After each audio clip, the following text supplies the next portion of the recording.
Assalamualaikum warahmatullahi wabarakatuh. Statistika ekonomi. Bab 8. Pembahasannya tentang pengertian letak data, kemudian ada kuartil, desil, dan persentil. Yang pertama atau pengantar yaitu pengertian letak data. Jadi kuartil, desil, persentil, dan istilah yang lainnya itu sebenarnya merupakan pembahasan tentang letak suatu data. Kalau dalam bab pemusatan data kita tahu ada median, yaitu nilai tengah. Itu sebenarnya juga merupakan bagian dari letak suatu data. Letak data adalah sekelompok ukuran atau data yang diurutkan nilainya menjadi bagian-bagian yang sama, seperti setengah. Kalau di sini tidak ada setengah ya, tapi langsung seperti 4, 10, dan 100 bagian yang sama. 4 itu kita sebut sebagai kuartil, 10 sebagai desil, dan 100 itu sebagai persentil. Tapi kalau dibagi 2 itu sebagai median. Hidayatullah 2015. Ukuran letak merupakan ukuran untuk menentukan di mana letak data dari sekumpulan banyak data yang ada. Jadi kita ingin tahu misalnya data kuartil keberapa atau desil keberapa letaknya di mana. Itu ukuran letak. Ukuran letak yang membagi dua bagian yang sama, sebagaimana yang disebutkan tadi, bahwa itu kita sebut sebagai median. Jadi nilai tengah, median, sebagaimana yang telah dibahas bab sebelumnya atau pada bab ukuran dispersi, ukuran pemusatan data atau sentral tendensi.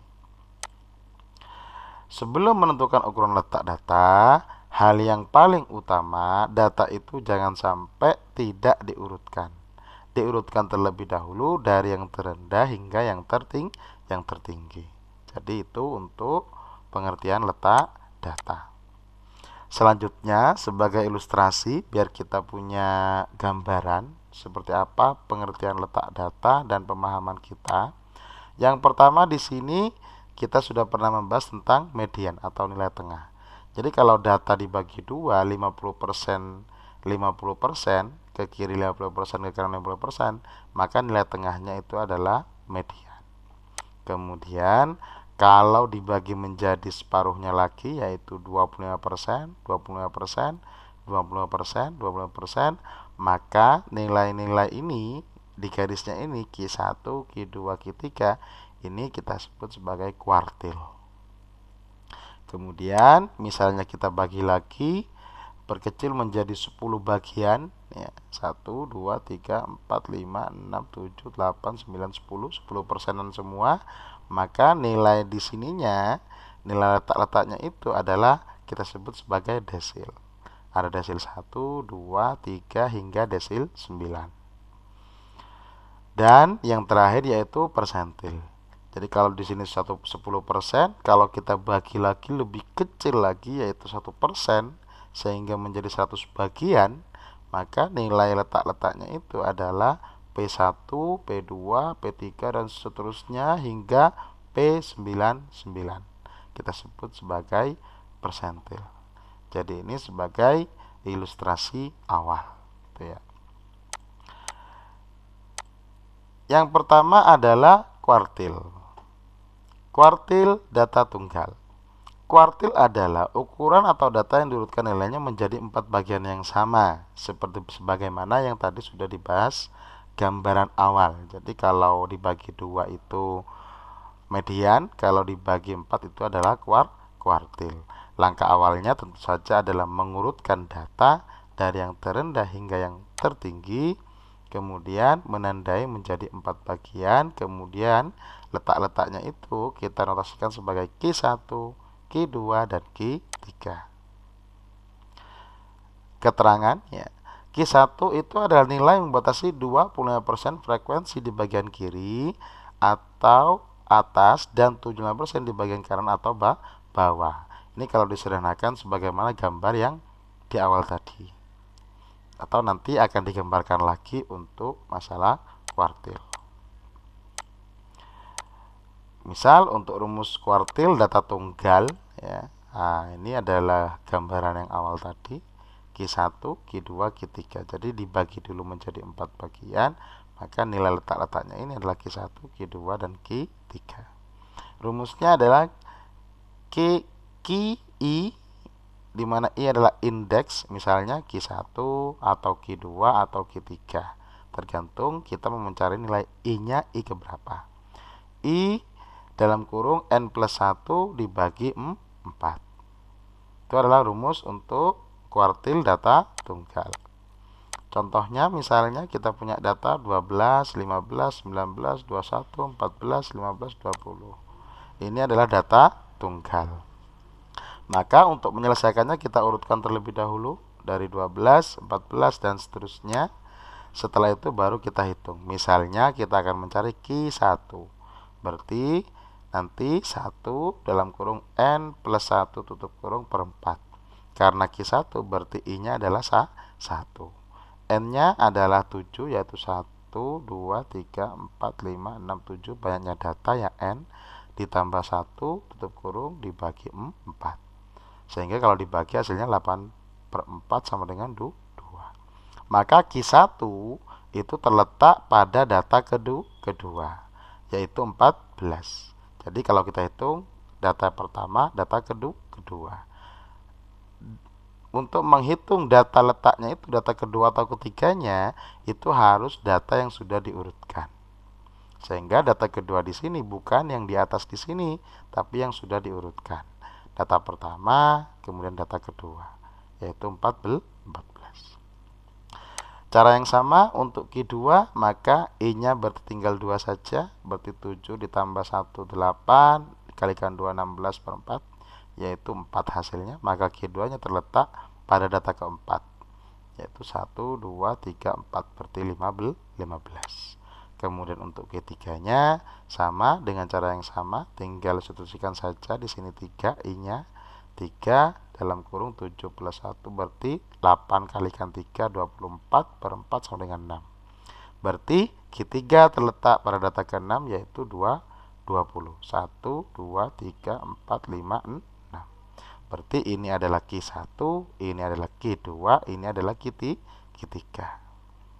Itu untuk kuartil data tunggal. Sekarang bagaimana kalau misal data berkelompok? Maka kita menggunakan rumus yang berbeda. Rumusnya adalah QI sama dengan LQI plus dalam kurung I kalikan N per 4 dikurangi CF per FQI. Tutup kurung kalikan W. Apa saja keterangannya? LQI itu yang pertama adalah QI-nya dulu, yaitu nilai kuartil ke I. Nanti kita bisa mencari misalnya kuartil ke-1, kedua, atau ketiga. Sedangkan I-nya adalah indeks 1, 2, 3 dalam konteks ini, karena kita hanya bisa mencari Q1, Q2, dan Q3. Kemudian N adalah jumlah datanya. Kemudian LQI ini adalah batas bawah kelas yang mengandung kuartil I. Batas bawah nanti akan kita perjelas saat membahas contohnya. Kemudian CF ini adalah kumulatif frekuensi atau frekuensi kumulatif sebelum kelas kuartil. Kemudian FQI adalah frekuensi kelas kuartil ke I. Sedangkan W-nya adalah lebar kelas. Hati-hati di sini karena di sini biasanya kita keliru menggunakannya. Untuk mempermudah kita coba ambil contoh, misalnya contoh 8. Data interval di sini ada 4 kelompok. Kelompok yang pertama atau kelas yang pertama, kelas kedua, kelas ketiga, dan kelas keempat. Misalkan data ini akan kita cari nilai kuartilnya. Rumusnya kita ingat terlebih dahulu. Rumus yang tadi untuk data berkelompoknya adalah ini. Maka untuk penyelesaiannya kita misalnya akan mencari nilai Q1.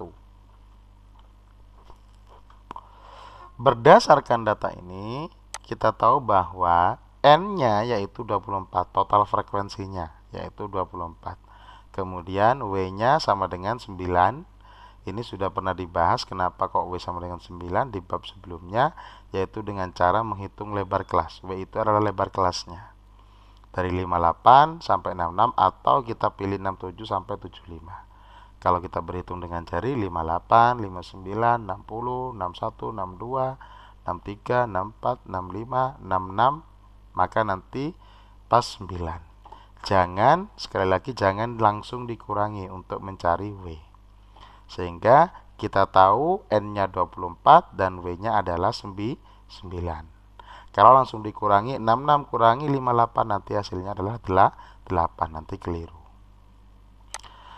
Selanjutnya adalah langkahnya adalah menentukan letak kuartil. Karena Q1 maka kita harus tahu terlebih dahulu Q1 ini terletak di mana. Dengan cara apa? Kita ambil rumus yang ini. IN per 4. Karena I-nya adalah Q1, berarti di sini 1 N per 4, berarti 1 dikalikan N-nya adalah 24, 1 kali 24 per 4, yaitu adalah 6. Sehingga Q1 itu terletak data ke-6. Data ke-6 itu di mana? Kita lihat di sini. Dari frekuensi kumulatifnya. Kalau yang kelompok pertama atau kelas pertama itu hanya memuat data pertama, data kedua, dan data ketiga. Kemudian data keempat, data kelima, dan seterusnya itu ada di data di kelompok yang kedua. Berarti data ke-6 itu terletak di kelas atau kelompok yang kedua. Berarti di sini letak dari Q1. Ini penting karena nanti menentukan rumus-rumus yang lainnya. Kemudian setelah menentukan letak Q1, maka yang selanjutnya adalah kita harus menentukan LKI, yaitu batas bawahnya. Batas bawah dari kuartil yang kita cari ini. Dalam hal ini berarti 67. Maka untuk mencari nilai LQ1 yaitu adalah 67, batas bawahnya dikurangi dengan 0,5. Hasilnya adalah 66,5. Selanjutnya adalah kita mencari CF karena I kali N sudah ketemu yaitu 6, maka kita selanjutnya mencari CF-nya. CF-nya adalah frekuensi kumulatif sebelum kelas kuartil. Berarti sebelum ini berarti kelompok pertama. Lah, frekuensi kumulatifnya itu berapa? Yaitu 3. Sehingga CF-nya adalah 3. Setelah itu kita mencari FKI, yaitu adalah frekuensi kelas kuartil. Nah, frekuensi kelas kuartilnya bukan frekuensi kumulatif, tapi frekuensi kuartil. Q1-nya karena di sini, maka frekuensinya berapa? Yaitu 12. Setelah itu, karena sudah ketahuan semua informasinya, barulah kita masukkan semua ke rumusnya. Nah, sehingga Q1 sama dengan LQ1 plus dalam kurung 1N dan seterusnya ini ya, tinggal substitusikan saja nilainya. LQ1 yaitu 66,5, kemudian ini 1N per 4-nya adalah 6, kemudian CF-nya adalah 3, kemudian FK satunya adalah 12, kemudian W-nya adalah 9. Sehingga nanti kita hitung Q1-nya atau kuartil 1 yaitu ketemu 68,75. Jadi begitu cara untuk mencari nilai Q1. Misalnya kita akan mencari nilai Q2 atau Q3, caranya hampir sama, tinggal analog saja. Jadi ini misalnya kita mencari Q3, kita tentukan dulu N-nya, W-nya ketemu, kemudian Q3-nya ternyata di data ke-18, berarti data ke-18 itu berarti sama yaitu di kelompok yang kedua. Data ketiga 4 sampai 18 itu masih di kelompok yang kedua. Sehingga nanti nilai LQ3-nya itu nanti sama. Nah, ini dia letaknya. Sehingga analog saja caranya. LQ3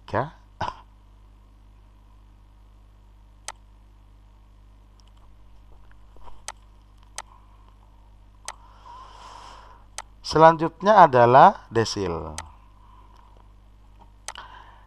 Desil adalah ukuran atau data yang diurutkan nilainya menjadi 10 bagian yang sama. Jadi kalau kuartil 4 bagian yang sama, kalau desil adalah 10 bagian yang sama. Jadi ilustrasinya seperti ini. Rumusnya adalah D dinotasikan dengan DI, yaitu I dalam kurung N plus 1 per 10. Kalau tadi kuartil dibagi dengan 4, sekarang kalau desil itu dibagi menjadi 10, karena 10 bagian yang sama.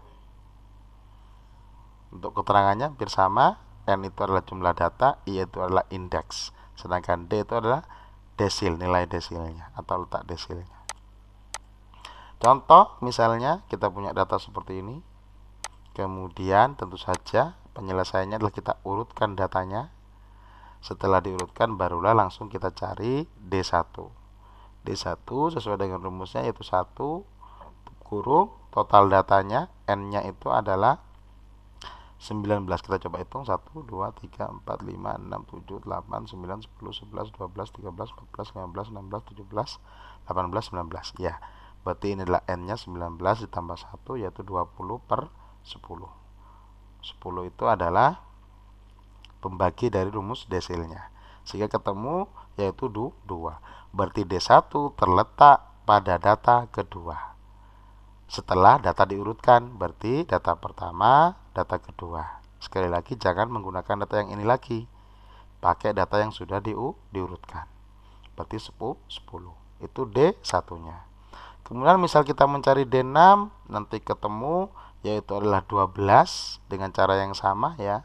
Nanti berarti D6 terletak data ke 12. 1, 2, 3, 4, 5, 6, 7, 8, 9, 10, 11, 12 yaitu 60.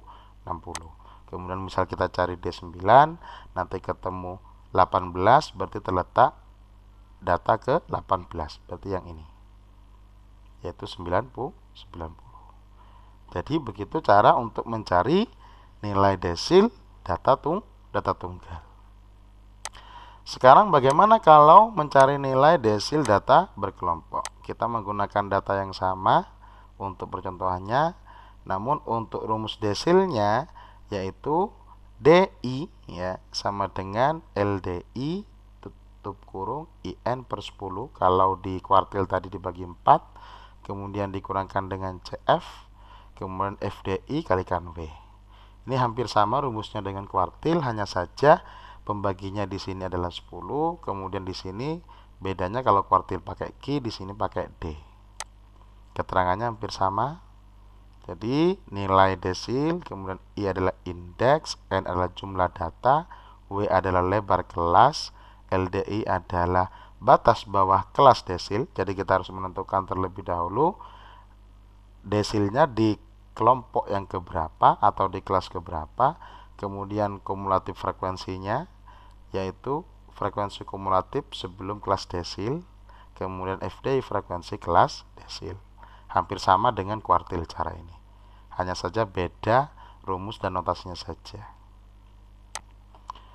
Sedangkan yang selanjutnya misal untuk desil contoh 10 ya, datanya sama dan ini adalah rumus yang tadi untuk mengingat-ingat saja. Maka misalnya kita akan mencari nilai dari D9. Diketahui N-nya 24, W-nya 9 ya. Jadi dari sini berdasarkan data ini W-nya adalah dengan berhitung jari tadi ya, sebagaimana sudah dijelaskan sebelumnya. Kemudian untuk menentukan letak desilnya kita ambil rumus yang ini, IN per 10. Maka D9 sama dengan, karena I-nya adalah 9, maka kita masukkan 9 kali N per 10. N-nya adalah 24, maka 9 kali 24 per 10. Hasilnya adalah 21,6. Nah, kalau kita lihat letak dari data ke 21 atau 22, nanti itu terletak di kelompok yang ketiga ya. Kelompok yang ketiga.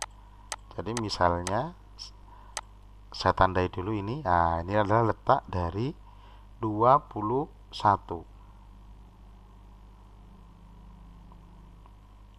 Kelompok yang keempat yaitu data yang ke-21. Nah, mohon maaf bukan yang ketiga tapi yang keempat, yaitu letak dari D9-nya. Jadi karena ada frekuensinya ada 5, berarti ini adalah data ke-20, 21, 22, 23, 24. Maka data ke-21 itu ada di kelompok yang keempat. Berarti di sini letak dari D9. Sehingga untuk menentukan LD9-nya, maka kita harus menentukan yaitu dari LD9 yaitu 85 kurangi 0,5. Hasilnya 84,5.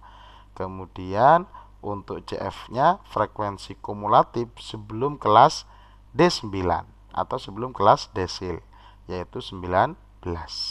Kemudian FD9 yaitu adalah frekuensi letak dari D9-nya, frekuensi kelasnya yaitu 5. Setelah ketemu semua baru disubstitusikan ke nilainya masing-masing. Berarti D9 sama dengan LDI plus 9N per 10 kurangi CF per FD9 tutup kurung kalikan W. Nanti kalau disubstitusikan masing-masing nilainya ya. Kemudian 21,6, di sini 19, kemudian di bawah ada 5 kalikan 9, nanti ketemu adalah 89,18.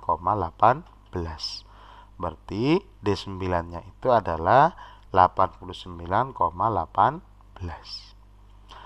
Dengan cara yang sama, misalnya kita akan mencari nilai dari D5. Jadi, ini untuk mencari nilai D5, saya percepat saja.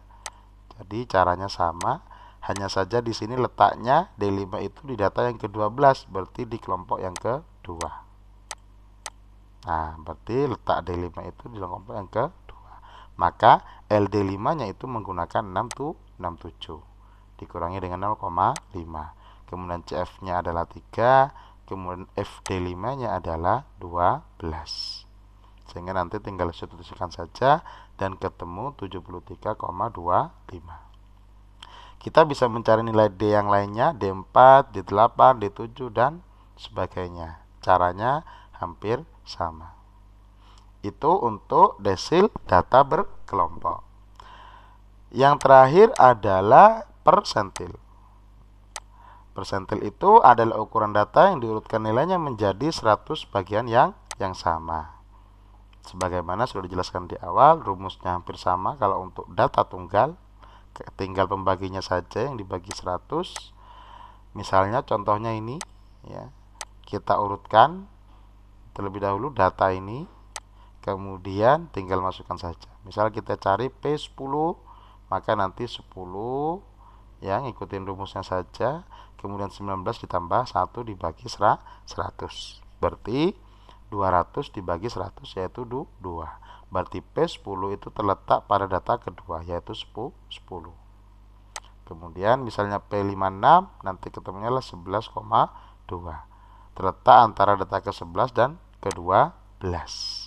Maka nanti perlu dihitung kembali untuk kalau misal dia terletak antara data ke-11 dan ke-12, yaitu dengan cara mengalihkan P56 sama dengan data ke-11 ditambah 0,2, kemudian X12 dikurangi dengan X11. Data ke-12 dikurangi dengan data ke-11. Yaitu data ke-11-nya adalah 55, 1, 2, 3, 4, 5, 6, 7, 8, 9, 10, 11. Ya, 55 ditambah 0,2. 0,2 itu lebihannya dari ini ya.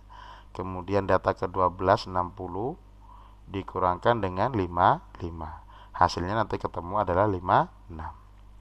Berarti P56 kebetulan ketemunya adalah 556. Kemudian misalnya kita juga mencari P80, nanti ketemu 16 berarti terletak pada data ke-16. 1, 2, 3, 4, 5, 6, 7, 8, 9, 10, 11, 12, 13, 14, 15, 16. Yaitu 80. Itu untuk persentil data tunggal. Sekarang untuk data berkelompok. Rumus persentil data berkelompok ini juga hampir mirip dengan kuartil dan desil. Hanya saja notasinya saja yang berbeda. Di sini dinotasikan sebagai PI atau persentil ke I misalnya. Kemudian ada LPI, IN, pembaginya di sini 100 karena persentil ya.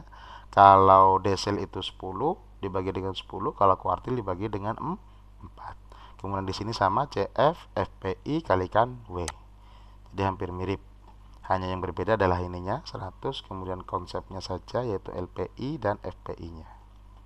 Untuk keterangan yang lain, di sini indeksnya kita bisa mencari dari P1 hingga ke 99 karena dibagi menjadi 100 bagian.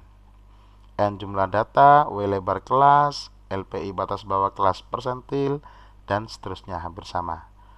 Ya. Maka untuk mempermudah, misalnya contoh 12 masih data yang sama. Kita ingat-ingat terlebih dahulu rumusnya adalah ini ya. Kemudian misalnya kita akan mencari persentil 37 ya. P37. Maka dari informasi ini N-nya 24, W-nya 9 ya. Maka kita tentukan terlebih dahulu IN per 100-nya atau letak dari P37 ini. Sehingga untuk mencarinya yaitu 37, masukkan saja ke sini, I-nya ganti dengan 37 dikalikan N per 100. 37 kali N per 100. 37 kali 24, N-nya 24 dibagi 100. Berarti 8,88. Sehingga letaknya itu di data yang ke-9. Kita bulatkan ke-9 misalnya. Maka data ke-9 itu ada di kelompok yang kedua. Data pertama, data kedua, dan ketiga ada di kelompok pertama. Data keempat dan seterusnya itu sampai dengan data ke-18 itu ada di kelompok yang kedua atau di kelas kedua. Sehingga kita tandai terlebih dahulu. Nah, ini adalah letak dari P37-nya ya. Kemudian untuk mencari LP37 maka batas bawahnya ini yang kita ambil 67 dikurangi 0,5. Kemudian untuk CF-nya frekuensi kumulatif sebelum P37, sebelum ini berarti sebelum kelas ini, maka frekuensi kumulatifnya adalah 3. Kemudian untuk FP37 adalah 12. FP37 berarti frekuensi P37-nya yaitu 12. Setelah ketemu semuanya, maka tinggal kita substitusikan nilainya ke sini semua. Jadi caranya hampir sama.